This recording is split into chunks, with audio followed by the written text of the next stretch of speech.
अब बात आती है सर टैक्स की। अब टैक्स के अंदर भी टाइप्स होते हैं, डायरेक्ट टैक्स, इनडायरेक्ट टैक्स। अब इनके ऊपर बात करो तो इनके अंदर भी अपनी अपनी लिस्ट है, तो बंदा कंफ्यूज हो जाता है। तो एक बार आप थोड़ा सा इनके बारे में सॉर्ट कर दो।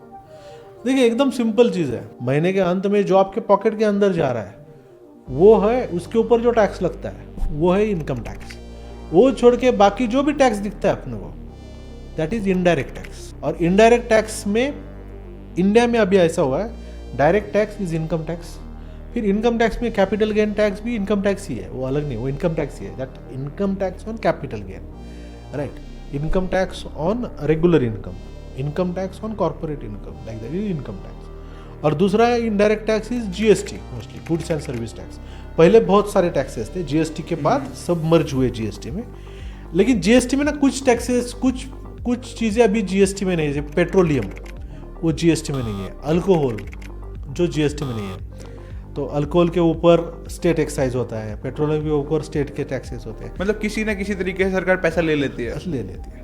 वो नाम में आ जाता है कि इसके ऊपर टैक्स नहीं है, बट कुछ ना कुछ अलग से चार्जेस इम्पोज करके पैसा ले लेती है सरकार। मतलब अभी देखो, दिन में हम दिन की शुरुआत करते हैं तो हर एक चीज़ के ऊपर टैक्स है, मतलब टूथपेस्ट से लेके फूड प्रोडक्ट्स और ये सब लेके हर एक चीज़ के ऊपर टैक्स है। तो डायरेक्ट टैक्स जो होता है वो जो इनकम अर्न करता है उसको ही पड़ता है, चाहे कैसे भी उसने इनकम अर्न की हो, चाहे उसकी रेंटल इनकम हो, चाहे उसका मतलब स्टॉक से पैसा आ रहा हो, किसी भी तरीके से इनकम हो, तो वो डायरेक्ट टैक्स के अंदर आ गया।